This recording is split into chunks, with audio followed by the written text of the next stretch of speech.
Namaskaram and good morning to everyone. Well, I'm not an environmentalist,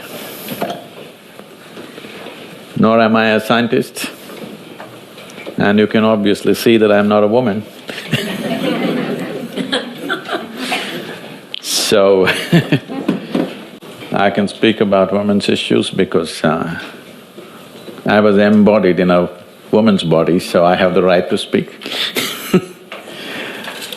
When it comes to environment, I never studied these things, but from a very early age, my engagement with rivers, forests and mountains of southern India was very deep, to an extent where when I was just 10, 11 years of age, I would just get lost in the jungles of the southern India.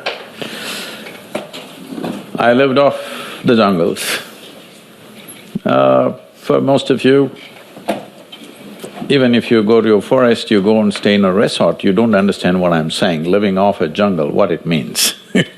It needs a completely different kind of approach and understanding of what life is around you. So when for days on end, sometimes for weeks, when I got lost in the jungles,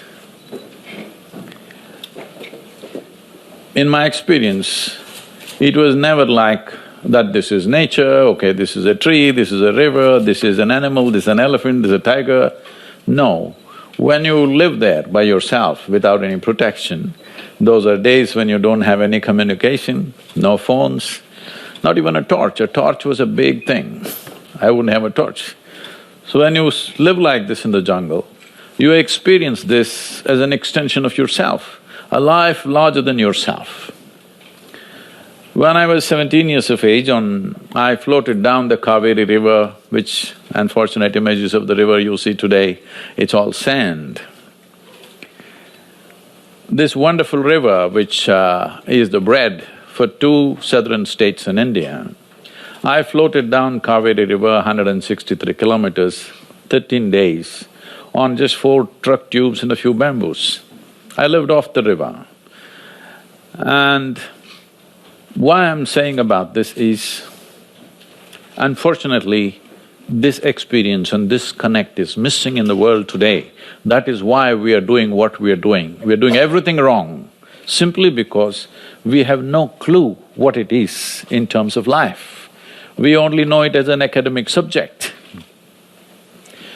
In the last 25 years, I've been watching with great concern how this Kaveri river is depleting.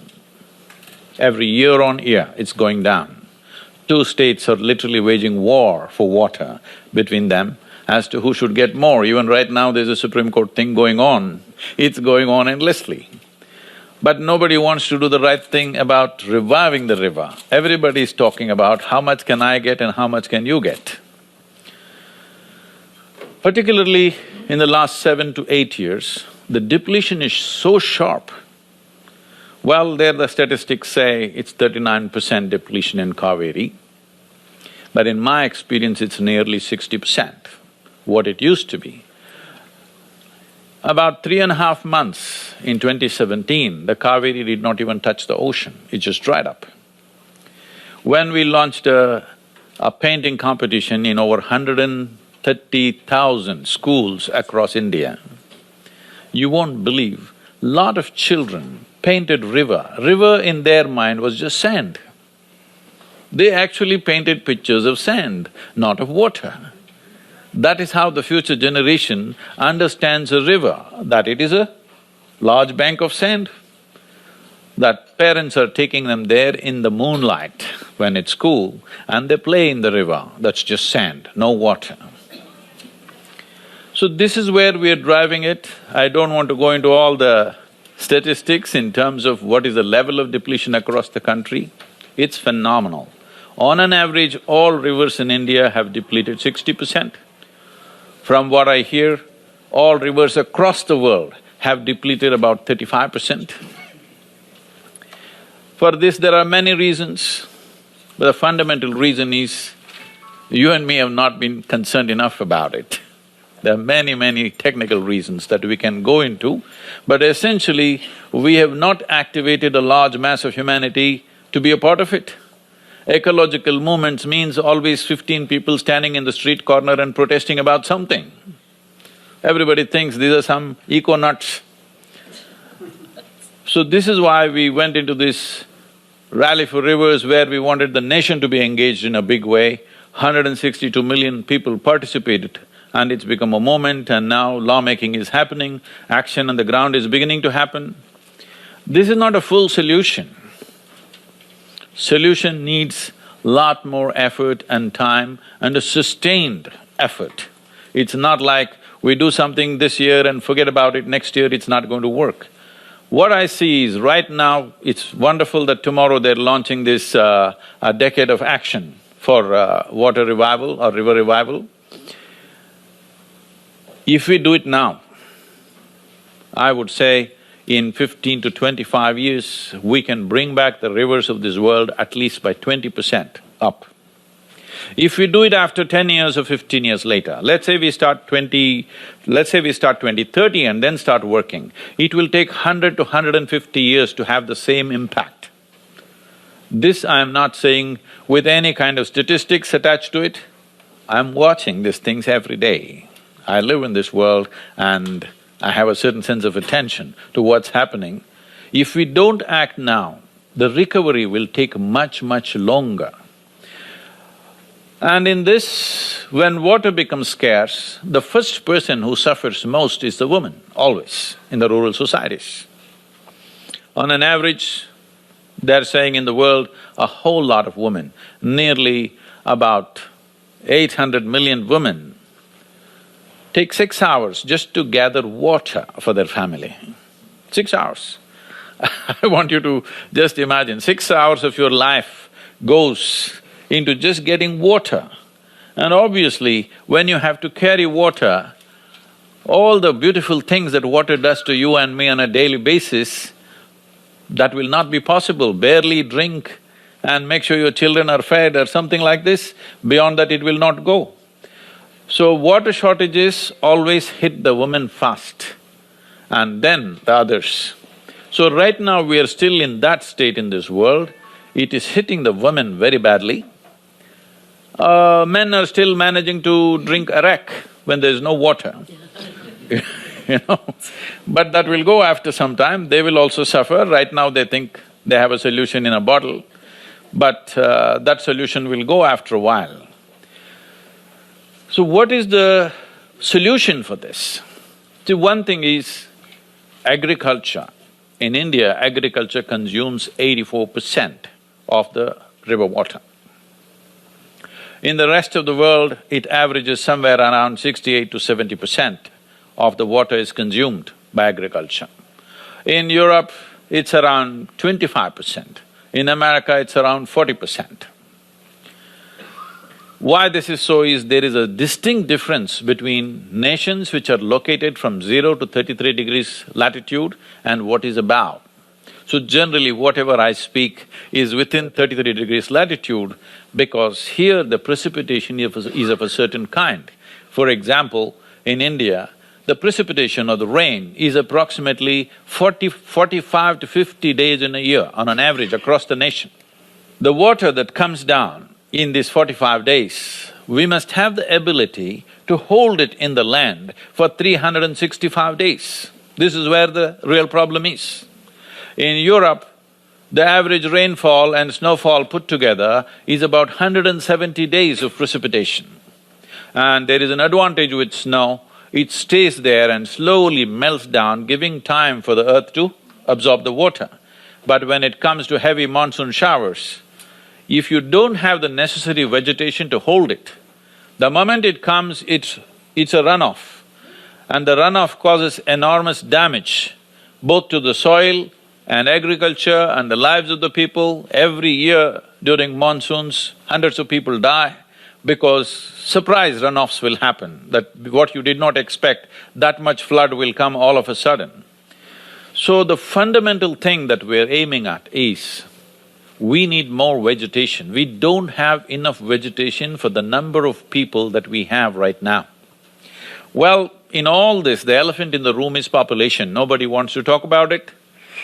It's about you and me that we are nice, but we're just too many, you know. The beginning of 20th century, we were just 1.4 billion people. Today, we are 7.35 billion people. So, once the human footprint on the planet increases, every other creature, who are all eco-friendly creatures, from a worm to an insect to a bird to an animal, every one of them are continuously working for the ecology and the well-being of the ecology on this planet. All of them are withdrawing. Nobody has calculated what is the insect population at the beginning of 20th century and what is the insect population now. Nobody has calculated. There is no way to calculate probably, but I think it's dropped down by 50% or more. I must tell you this, when I was many years ago, I stayed in the rainforests of southern India in the Western Ghats because I was fascinated by the tigers and I wanted to see tigers close up.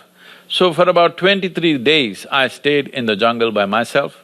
By day 4, my food got over, so I tried to live off the jungle. And by 7th, 8th day, I lost my jacket somewhere.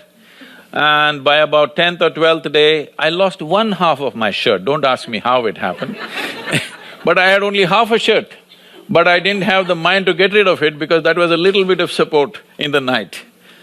So when I lived there, I had very close encounters with elephants, tigers, panthers, big buffaloes. But after I come out after a little more than 3 weeks, when I look back and see what is the biggest impact, it was the insects. Oh my God, what they're doing in the jungle is unbelievable. The coordinated work that they're doing, the orchestra that's going on in the rainforest in the night is so phenomenal, and they're saying and doing something that none of us can figure.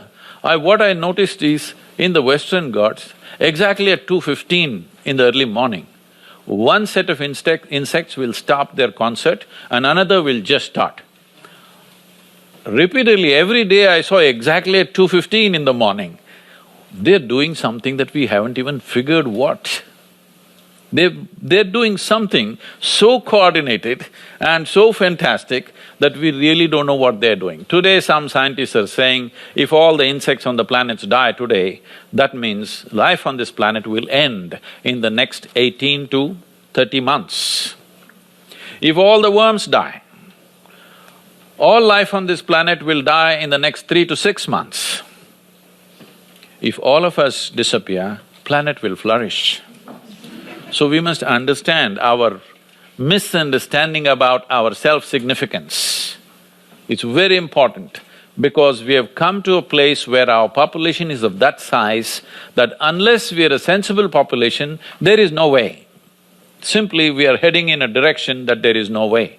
So one of the immediate corrective steps that we can do is increase the vegetation, particularly in the tropical climates. Without increasing the vegetation, there is no way we can hold water in the soil. Agriculture has become an aggressive process. In the name of agriculture, in the last 40 years, for example, Ganga Basin in India, Ganga Basin accounts for 25% of India's geography, 33% of India's agriculture. But in this Ganga Basin, which is one of the largest rivers, it's a sacred river, there's a lot of legend about it, but we have removed 94% of tree cover in the last 50 years. Why this happened means, 40 years ago when I was living on a farm, at that time the campaign was going on. This was the time when India went into chemical fertilizer. All the chemical fertilizer companies openly telling the farmers, you must chop down the tree. You cannot have trees in your farm because if you have trees in your farm, they will take away the fertilizer. But otherwise, the traditional understanding was always, every farmer knew, if I have 10 acres of land, how many trees and how many animals I need on the land was something traditionally always understood. If you want to keep the soil rich, see the organic content, to call soil as soil, the minimum organic content necessary is 2%. But today, in many states like Punjab, Marathwada, some parts of Tamil Nadu, Andhra Pradesh, the organic content in the soil is 0.05%. The scientists are saying in another 3 years, all these lands, the soil will become sand. If you take away all the organic content, soil will turn into sand, that means the desertification is happening at a very rapid pace. Our ability to grow food, which is very important because southern India has a history of 12,000 years of organized agriculture. 12,000 years, we farmed the land but we kept the soil rich. But in one generation, it is becoming uncultivable. In the next 15–20 years, they're estimating anywhere between 25 to 40% of Indian subcontinent could become a desert, that is, it's uncultivable. You cannot grow anything out of it. With such a massive population, this is a huge risk to take. So what we are looking at right now is, first thing is vegetation and vegetation and vegetation, to bring back as much vegetation as possible, particularly around water bodies, rivers, lakes, ponds, everywhere we are trying to bring back vegetation because without vegetation there is no organic material to keep the soil in such a way that it is capable of holding some humidity within it. In all this, there is a significant role for a woman to play because always in every family, conservation is always done by the woman. In so many ways, whether it's economic conservation or physical resources, whatever there is, especially in rural societies, women are always the conservators. But today we put them into a very uncomfortable situation. This is not a new situation. For example, the lack of toiletry spaces and facility, this was perfectly fine 25–30 years ago because they could go sit somewhere in their field, that was a private place. Now it's happened like this, there is no private place anywhere. Everywhere there are people, everywhere there are automobiles, everywhere there are stupid cell phones that somebody will take a picture of you. Really, it's not a small thing. It is not a small thing. You get caught in your toiletry position on a photograph, your life is ruined in the village. Your life is literally ruined because somebody is looking at this and grinning at you.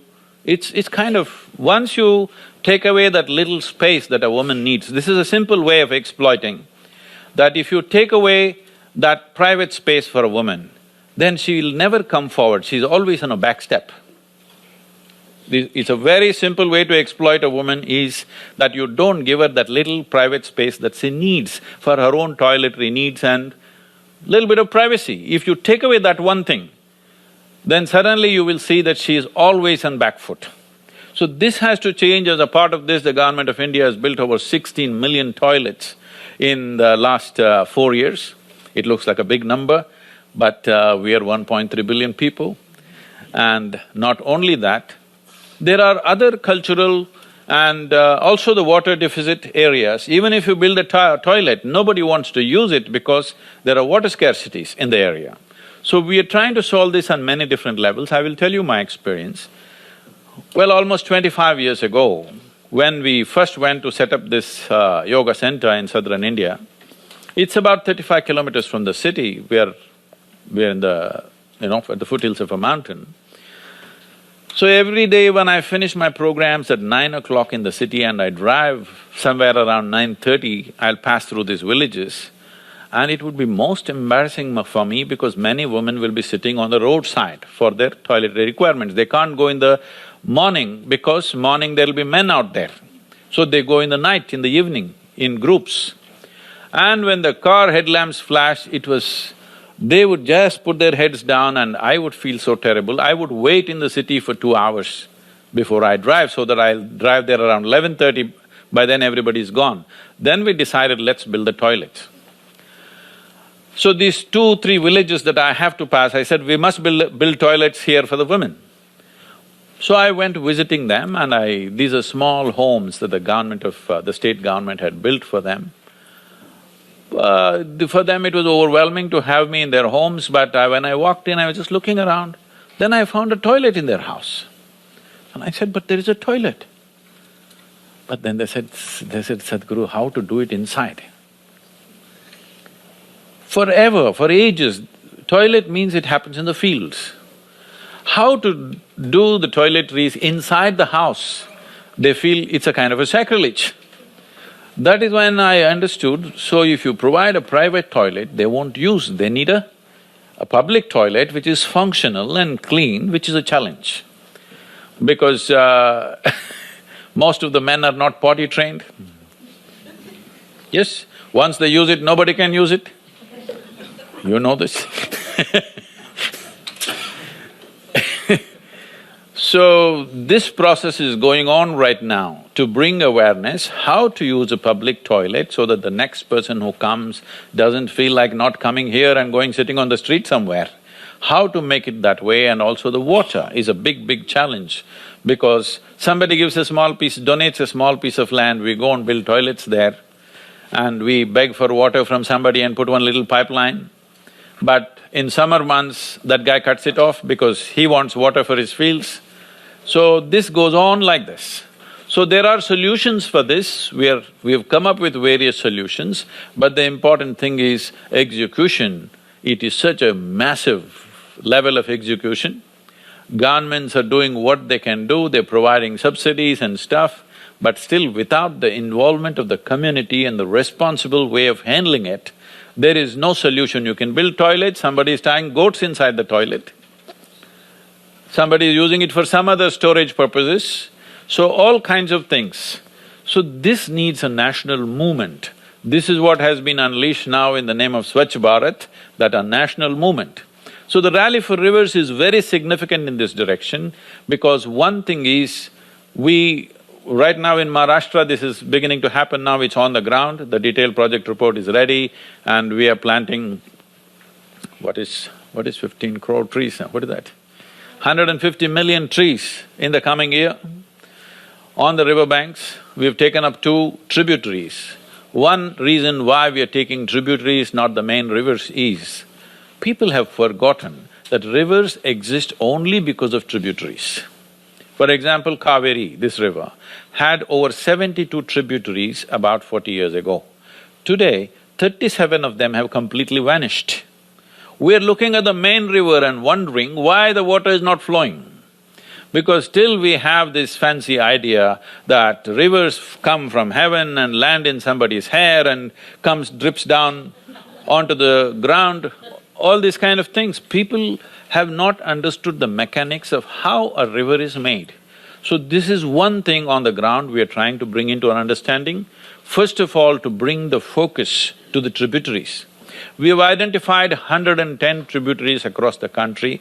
We want to make sure every school child knows at least the names of the tributaries in their state, because these are feeders. Without these feeders, there's no real river.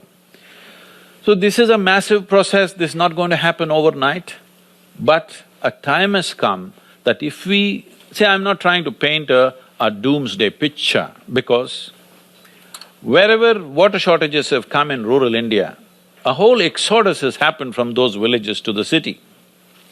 If massive exodus of rural populations move into the city, you can look forward to some terrible civil strife, the kind of civil strife that you've not imagined possible when people don't have water to drink. So this is not to paint a doomsday picture, but a time has come, if we do not change our direction of how we operate, this is going to become a reality. That we are clearly pushing populations in this direction, that there will be enormous civil strife in the next 20 years' time if we don't change the direction right now. Fortunately, the government, at least in India, they have taken it seriously and the policy changes are being made aggressively. And I found that, after the rally, after this 30 days of driving, the next day I presented the document to the Prime Minister at 6:15 in the evening. By 11:30 in the morning, we get a phone call from the PMO that they have formed a special group to look at this and they want a soft copy of this. I was surprised, in less than 24 hours, that there is action. When it comes to ecological aspects, never before governments have been so agile. Fortunately, they're agile, they're determined in the states, lot of action on the ground beginning to happen. Budget is being allocated in a big way. So, as we are capable of creating problems for ourselves, we are also capable of coming up with solutions. In this, the role of woman is important because in the sapling making is a little gentle job. It's not like plowing the land and doing something, it needs a little care. Somewhere in the backyard you keep it. We have estimated that in many of these states where massive plantations are going to happen in the coming years, we have seen how this can be mainly given to the rural women. We see that very easily, without any investment, very easily every woman can earn something like 25,000 rupees per year simply in her backyard, just with wastewater she has in her home. And this will be a massive economic process for the women. One important thing that needs to happen as we try to enhance water holding and other things, consumption has to go down. Everybody says, when I'm brushing my teeth, I will turn off the tap and I've done my business. Well, it's nice, the gesture is wonderful, but that's not a solution. That you turned off your tap when you're brushing your teeth, the gesture is wonderful, I respect that, we value that, but it is not a solution because 84% of the water is consumed by agriculture. So one thing we are pushing towards right now, it is being looked at how to make a policy framework out of this is, there are two basic problems to the Indian farmer. All of you should know that there has been a tragedy of in the last 10 years' time, over 300,000 farmers have committed suicide, not being able to pay back their bank loans. So why does such a big bank loan happen, first of all? Why does somebody get into a debt that he cannot pay back? Essentially, it's because of his investment into irrigation and his land holding is very small. The average land holding in the country is about 1 hectare or 1.2 hectares. So in approximately nearly 3 acres of land, he has to create his own water resource. So the only solution is bore wells. Bore wells, as I know, when I was doing farming 40 years ago, I put a bore well, only about 80 feet bore well, and at least 8 months in a year, the water was flowing out by itself, no pump. Naturally it was flowing out, only about 4 months I had to pump. Rest of the time, water would just flow out and I would just use it as it is. Today in Coimbatore city where we live, the bore wells have gone to 1200 to 1400 feet. All the palm trees in southern India, their crowns are falling off because no tree is capable of putting its roots to 1200 feet. Every home has minimum 1 or 2 bore wells. I was just talking to a farmer in our area, a 27-year-old young man, very enthusiastic, wanting to do farming. He's shifted to organic farming now and his life could be saved because of that. I was just talking to him and I asked, what's your water source? He said he has sunk 9 bore wells. 9 bore wells in 3 acres of land. He's never going to make this money. He has to either sell his land or run away somewhere or hang from a tree. This is all the options he has. He will not make that money because it's over 1 crore rupees, which means over 10 million rupees he has spent on 3 acres of land for water. So one big push we are doing right now in the country is to aggregate irrigation with micro-irrigation. We have… the Rally for Rivers board has been in consultation with all the micro-irrigation companies to aggregate irrigation. If you… right now I think it came up on the video, we have aggregated farmers, not the land, only the irrigation and the marketing. The farming he still does individually. If we aggregate irrigation, if the burden of irrigational investment goes off him, companies can invest in this and farmer can pay a rent for the micro-irrigation. From my experience, what I know, even in our own organization, where people are trained and they're doing things meticulously, everything. In spite of that, micro-irrigation systems don't work beyond 3 to 4 years generally, because somebody goes and digs it up, an animal steps on it, something happens. They're all putting it on the surface because they're afraid maintenance is difficult in the subsoil. If it's on the surface where the temperatures are over 35 degrees centigrade, the surface evaporation is around 75 to 80%. 75 to 80% of the water is evaporating. What irrigation are we doing? Unless you do it subsoil, it doesn't work. Subsoil means it needs some expertise to manage this. So this is the reason we want large corporations to manage micro-irrigation systems and farmers pay only rent per crop. And we want this entire FPO or farmers producers organizations to flow not out of government policy, but out of financial institutions. That right now they're giving loans to individual farmers. The simple thing, I don't know if you people, anybody here can influence this, the simple logic, and we are operating like this in this box for a long time. Individual farmers get loan, but if farmers organize an FPO, they won't get a loan because there is no hypothecation of land.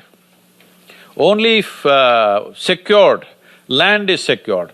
Believe me, even on paper, if you have secured the land, you're never going to go and get his land in the village. No bank official dares to go and get a farmer's land forcefully. It's never going to happen. It's just a fool's paradise. Instead of that, if we fund an FPO, let's say 10,000 farmers come together, and now there is a commitment, and now there is a certain responsibility, and farmer is one guy who's not going to close his business and go away. If you finance a small company, if they run into loss, they will close it down and go away. A farmer will never close it down and go away, only thing is you may have to defer the payment from this year to next year when there is a bad agricultural year. But the question of financial security for the company or the bank which invests in this is never there, but unfortunately the international banking policy says, unless it's a secured loan, this is the level of interest, 18%. This has to change. We are trying to bring this policy change in the country, because without aggregating irrigation, without taking the debt burden of irrigation from the farmer, there is really no way out, because the holdings are so small that it is simply not practical to irrigate them. And the market, again, he's a small farmer, he doesn't have cold storage, he doesn't have market access. This farmers producers organization that we started 4 years ago, we have done nothing on the ground. This is, I'm telling you, on the ground we have done nothing. I've just put 3 young boys on the phone. Morning to evening they are on the phone continuously, negotiating and renegotiating. You won't believe, the farmer's income has gone up over 100% without doing any work, just by negotiating. Just to tell you what happens is, this is a coconut, arecanut growing area. The merchants come, he goes to a big farmer who's got a big heap. He offers last year, we have settled this from the last year, 56 rupees per kilogram. He goes to a medium farmer who has a medium-sized heap, 35 rupees. He goes to a small farmer, 26 rupees. On the same day, the same produce in the same area, the small farmer gets 26 rupees, the big farmer gets 56 rupees. We have made sure in the last 2 years everybody gets 56 rupees simply because we have aggregated the marketing. And this has made a huge difference. So these kind of interventions must happen, means there must be aggregation of irrigation and aggregation of marketplace. In this, women have a significant role. Once they are handling the marketing process, one thing that will happen to India is, if we aggregate India's irrigation in micro-irrigation system, right now every day the farmer is going to his land, not necessarily because there is some agricultural activity. One thing is to just switch on the pump. Another thing is to just establish that this is his land. Though it's been his land forever, still every day he has to go and establish, this is my land.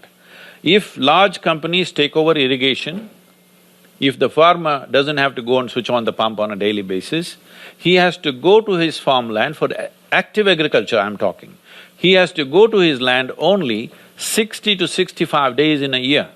That means we will be releasing the hands of nearly 500 million people for 300 days.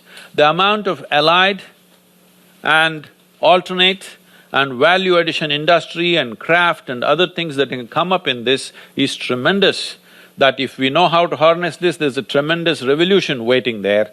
In this, the role of the woman is very important because the man is always going out to do what is considered to be hard work, which is not every day's work, but he has to go there because in case there is a fight, he is the one who is there. The woman is the one who is taking care of all these things. Somebody comes, she says, what's the price and this and that.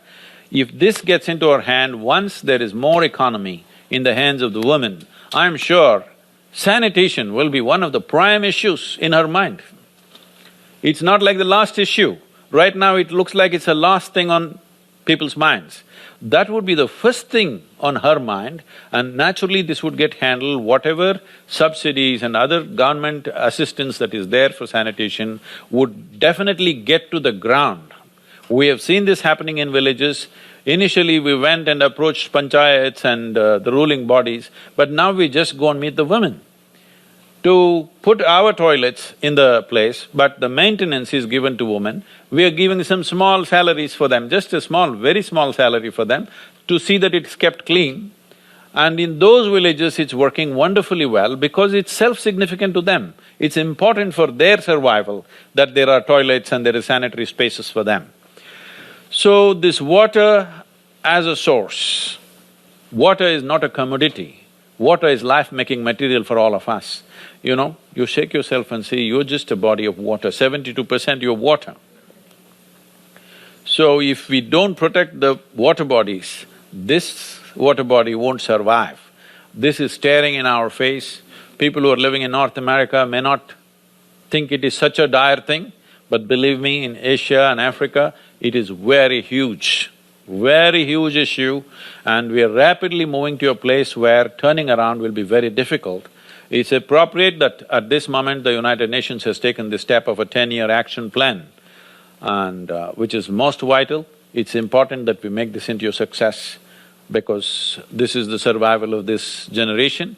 And also, as I said, in the beginning of 20th century, we were 1.4 billion, now we are 7.3 billion.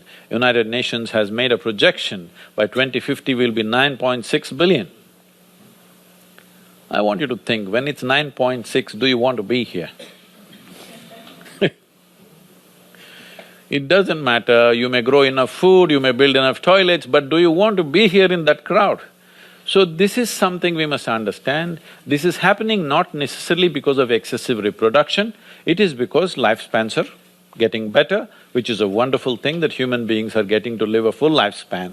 But when we take death into our hands, we should take birth into our hands also. I'm not talking any philosophy, simple arithmetic. When we take death into our hands, we have to take birth into our hands. So, instead of making predictions that by 2050, this is the kind of disaster we will be, I would appreciate if all of us have a plan that by 2050 we'll be 4.5 billion people. Oh, then you can live whichever way you want and it'll be fine on this planet. Thank you very much. If you have questions.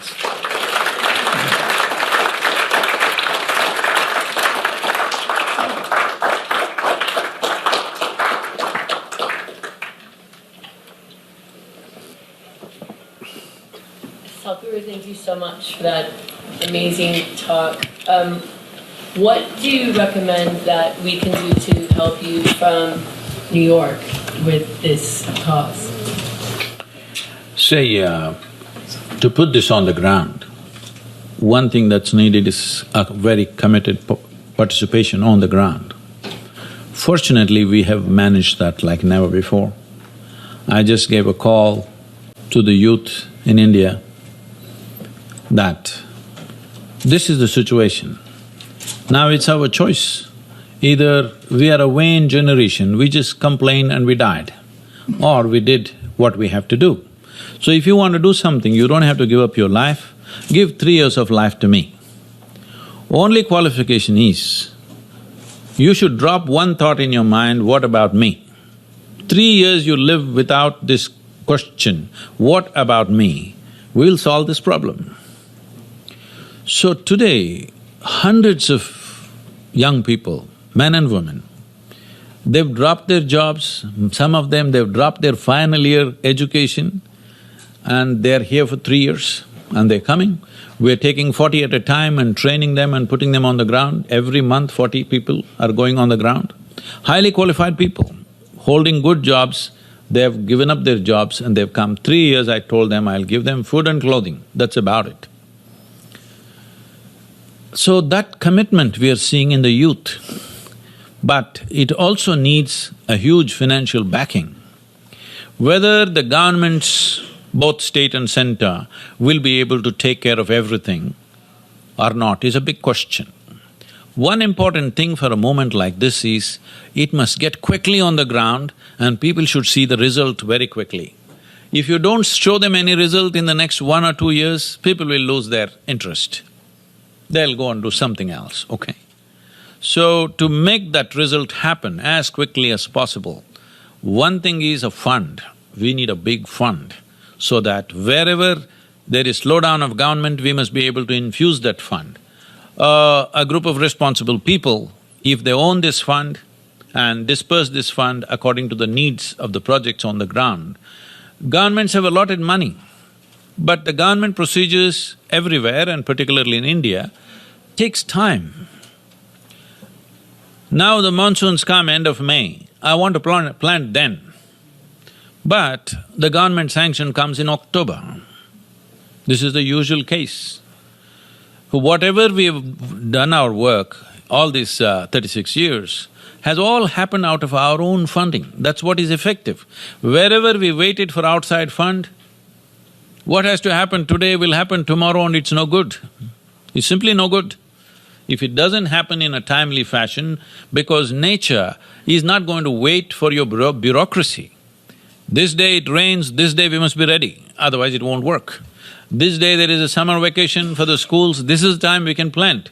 You tell me to plant in September, how do I plant? There are no children, there are no students. How do I plant millions of trees if there are no children, no students, no young people available? So all these things are there. So if there is a fund managed by a responsible group of people, we can do incredible things on the ground because right now we are trying to establish large manifestations. Right now we have taken up 2 rivers in Maharashtra and also in Karnataka it's coming up now, where we will transport regular agriculture around the river basins to tree-based agriculture. By moving into tree-based agriculture, we've already proven in small models that we have done in Tamil Nadu, farmers' income can go up anywhere between 3 to 8 times in 6 to 7 years' time. That farming can be made into a lucrative process. We've been doing some kind of a simple survey, and in Tamil Nadu, when I asked all the farm leaders, you saw some of them sitting there, how many of you want your children to go into farming? Less than 1%. Right now, India has a latitudinal spread, that is, from Kanyakumari to the foothills of Himalayas, there is weather and soil conditions where just about anything you can grow on this planet, you can grow in the Indian subcontinent. And we are the only nation with a population which has an intrinsic knowledge about how to make this magic of transforming mud into food, which is nearly 60% of the population.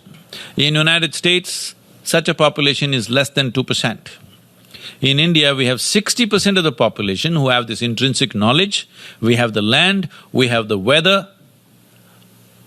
Only thing is, if you let this 15 years pass by, then you will see that knowledge will go away because today there is compulsory education in India. If you go and work with your father in the farm, it's called child labor and he gets arrested, the father.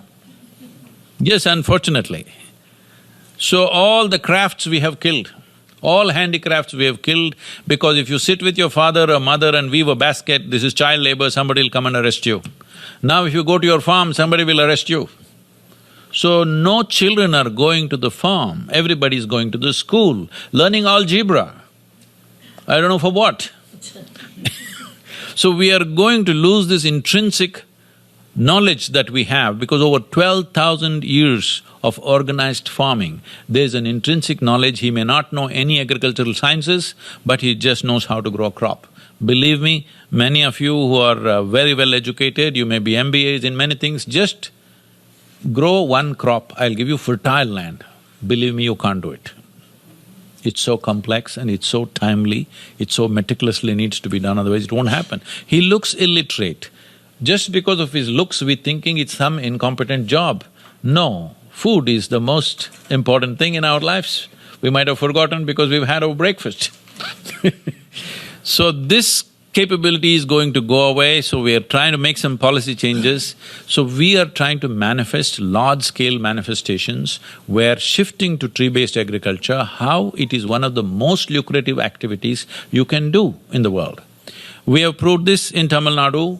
The Vietnamese farmers have proved this, that their incomes from paddy cultivation to fruit cultivation, their incomes have gone up 20 times, okay? 2,000% increase in income. And just to give you an example, there's a woman farmer with only 1.2 hectares of land, very close to our center, and this is part of the FPO or the Farmers Produce Organization. Her name is Nalini, she'll be very happy I mentioned her name. She said, "Sadhguru, you must talk about me." So this Nalini has only 1.2 hectares of land. She was earning 30,000 rupees per year and struggling, wanting to sell the land to educate her son. Now she shifted to organic farming under our care. We have not given her any money, we have not given an investment, just advice and little market facilitation. Today she is earning 5.6 lakhs per year, okay, from 30,000. So on an average, an Indian farmer with 1 hectare of land earns $1,150 per year. She's earning $9,000 per year because she shifted to organic way of farming. This is the difference it can make. But right now the big problem with organic farming is, I do organic farming in my little piece of land, but you are there next door, you spray all the strong pesticide, all your insects are on me. So tomorrow I'll spray something stronger than yours so that they go back to yours. I mean, it's not going to work. Unless an entire region takes up to organic farming, it'll not work. And even this idea that there is something called a synthetic farming is a stupid idea. Farming is organic, food is organic, our bodies are organic, there is no question of doing this any other way. But unfortunately, in the last 30-40 years, we have taken a wrong turn. But it's time to fix this. For this to be fixed, support is needed. We are trying to see how to manifest large-scale models where, let's say, 25,000–50,000 farmers aggregate their irrigation process, where the debt burden is taken away from them, and we establish marketing agencies, commercially competent marketing agencies, not a illiterate farmer trying to go and trade his products. So if these two things are established in large models and we show the success of it, economic success of it, only then this will happen. Any amount of preaching on ecology is not going to bring results, we have to show economic success. So right now we're in the process of establishing that. With government help, as I said, government help comes but not always timely, there's a whole lot of process. If there's a responsible body which wants to take up one module like this, 25,000 farmers or let's say 50,000 or 100,000 hectares of land and convert it into organized irrigation and marketing process, that this is a huge economic success for the farmer, only then their children will go into farming. Once you show economic success, then there is no stopping that everybody will want to do that. Somebody has to facilitate it, that's all. So we want to set up these kind of modules in 2 or 3 different parts of the country where there'll be substantial exposure to everybody else. If that can be done, it'll be fantastic for New Yorkers. Sadhguru, thank you. Thank you very much for being here today and for giving us such leadership in a time when action is needed and when we're in such dire need of that kind of awareness. as consumers, as human beings, science has done a very good job of quantifying the kind of water impact that we have and the choices that we make when it comes from the things that we drink and eat, the packaging that they're put in, and also how those things are delivered to us. My question, in a world where temptation is increasing, where the things that we love the most, like chocolate and olive oil and denim jeans and cheeseburgers and everything else that requires so much more water than anything else, what advice can you give to the people in cities that are usually detached from nature and a lot of the consequences of our decisions? See, denim jeans is not a problem if you wore it down, but you're buying it worn down. That's a serious problem. If you wore down your pants, that means you're living in one pair of pants and it's wearing down, that's a good thing. But now you're buying it already worn down, but that's a different matter. So, see, there are two ways to approach this. One thing is we try to contain human aspirations. I see in California there's a big effort in this direction. In everybody's house in the front there is a Tesla parked, of course. So they drive the Tesla to the office, but then when they want to go out in the evening, they got a big SUV. It's a 6-liter engine, all right? So, containing human aspiration is always a difficult thing. It's much simpler to contain human population.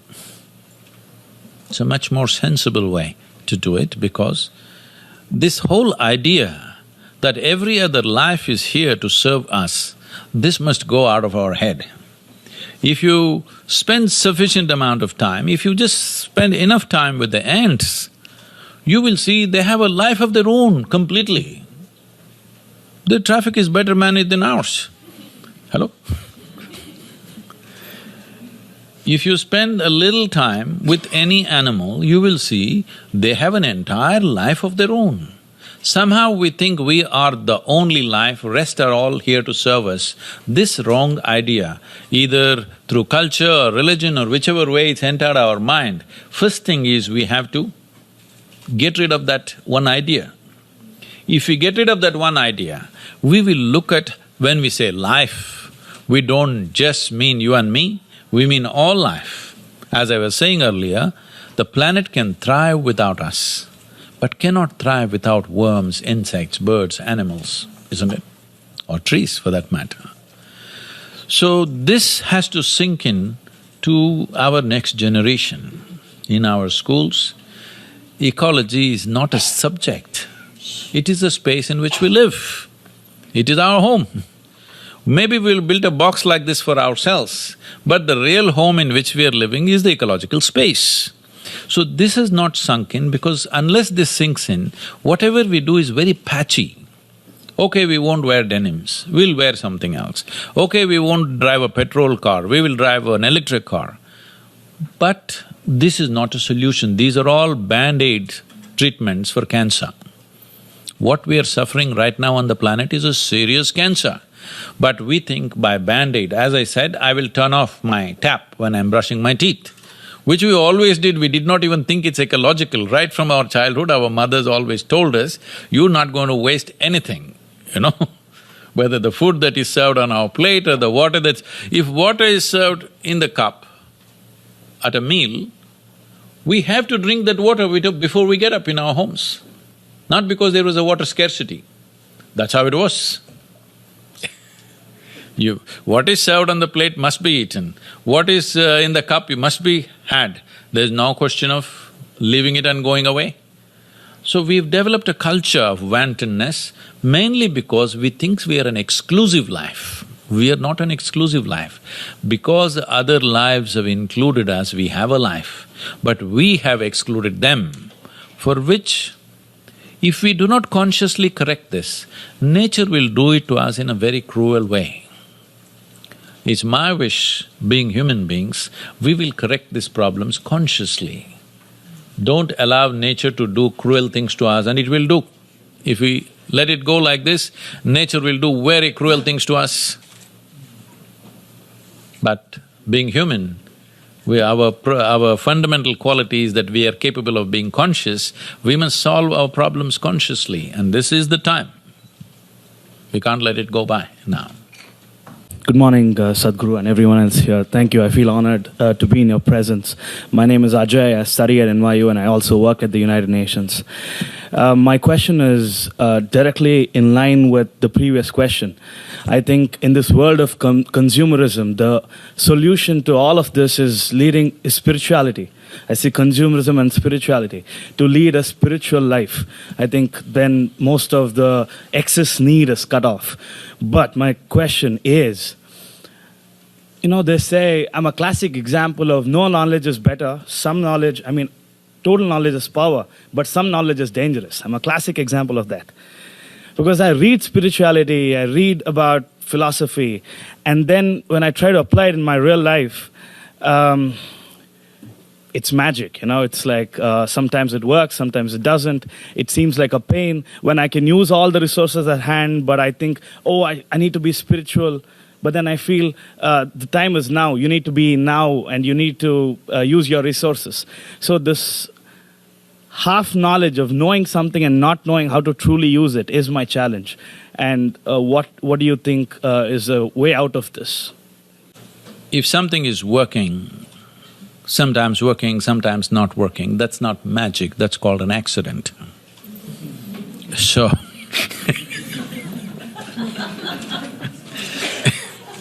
magic means something happened in a miraculous way, where it is not even expected to happen. But even what is expected, if it's not happening, when I say what's expected, you being healthy is expected of you, a young man. You being peaceful and happy is expected. If even that is happening haphazardly, you have become an accidental life, not a magical life. Don't fool yourself like that. If you become a magical life, even if you put you in a war zone, if you can walk with a smile on your face, then you're a magical life. Right now, studying in a university, being in United Nations, if you have problems, that means you're an accidental life. So first of all, this idea, spirituality is some quantum and materialism is some quantum, one against the other. No, there's no such thing. It's like this. Is it true that you gathered this body over a period of time? Or were you born like this? Born tiny, yeah. So you acquired this body. Whatever you accumulate and acquire, you can say it's mine. You cannot say it's me, isn't it so? Hello? I start using this microphone continuously and after some time I say, this is me, that would be madness. So you start using this body and maybe some brains. No, I'm saying this because you may think you are stressed, you may think you're anxious, you may think you're miserable, you may think you're depressed, you may have many exotic names. Fundamentally, your intelligence is turned against you, that's all it is. You may think there's an ecological problem, you may think there's a psychological problem. No, essentially our intelligence is working against us, isn't it? There is no other force coming and bothering you here. It is just that your own intelligence is working against you. Don't give it exotic names, just know. It's like this, if you don't understand this, take your right hand and punch yourself in the nose. Suppose if somebody tries to punch you, you have defenses. If your own hand starts punching you, what do we have to do? We'll have to tie it down. If it doesn't work, we'll have to amputate it. Yes or no? So right now, knowingly or unknowingly, every human being is doing this. Once their intelligence starts working against them, they will try to hold it down. What to do? Not able to bear the stress, evening I'll just have one drink. That one drink will multiply, as time goes by. What you're trying to do is amputate your intelligence. Intoxication means amputation of intelligence, isn't it so? So, you're doing it already. Is that the solution? No. If your intelligence worked for you, well, then you would be a magical life, not an accidental life. So, For all these ecological situations or whatever you think is… leave this word spiritual, it's the most corrupted word, just leave it. All that you have to look at it is, your body and your mind should work for you. If your mind took instructions from you, would you choose to keep yourself blissful or miserable? Make a choice, huh? Blissful or miserable? Blissful, that's all. Right now your intelligence is not working for you, it's working against you, your own thoughts and emotions working against you. I don't have to do anything to you, you know how to freak yourself. My name is Dimple, I'm from Bangalore, but I'm studying in Columbia University now. I know you touched upon this, but I'm curious to know what the impact of genetically modified plants are for the earth, and also what could be the impact of the movement of vegetarianism. The question is just this, if you have any machine, you must know what kind of fuel it is designed for. There's a whole science, you can look at this is not the time for me because we just have a few minutes. But if you look at the nature of how this mechanism is built, your mechanism, the system, particularly the alimentary canal, which is the digestive process, is much similar to a herbivore than a carnivore. You don't have the instinct and the system of a carnivore. But for survival, we can just eat just about anything and survive, that's always there. Once survival is taken care of, then choice comes, isn't it? Right now, we have come to a place in a society like this where there is choice as to what you can consume. So now I would say, don't listen to anybody, don't listen to your doctor, your nutritionist, especially not me, okay? Just experiment. 1 week just go on meat diet, see how it feels. 1 week just go on fruit diet, how it feels. 1 week just go on vegetarian diet, cooked, uncooked, like this. One week you go, and 1 week mix up a few things and eat and see how it goes. What keeps you most alert and agile? What naturally reduces the sleep quota? That is the best food. Sleep quota means just this, your body is going into a certain state of inertia. Most people are sleeping 8 to 10 hours a day, which means they're sleeping off 1/3 of their life. What's the point? They can as well die at 50. 1/3 of their life is gone in sleeping, and people are saying, oh, there's a whole movement in America, I'm saying, you must sleep, you must sleep. I think they're sleeping too much. On an average, for 25 years, I slept only 2.5 hours. These days, I'm getting little lazy, sleeping 3.5 to 4.5 hours.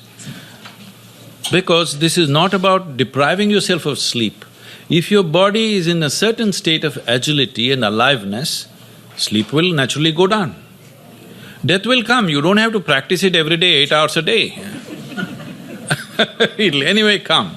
The importance of the food that you eat is, it must energize you and keep you alive and active. The moment you eat, you feel like this, obviously you're putting wrong fuel. You understand? You buy a petrol car and pump diesel into it, it may still run around in New York City, but it splutters around. Same is happening to most human beings, they're spluttering around in their life. The important thing that you have here is time, isn't it? What you call as life is just a certain amount of time and energy. You can't do anything about time, it's just rolling away for all of us. Whether you do something, you don't do something, you're awake or you're asleep, time is going away anyway. The only thing you can manage is your energy. Now you eat that kind of food which will keep you in higher states of energy so that your life is maximized, otherwise it'll go waste. Thank you very much.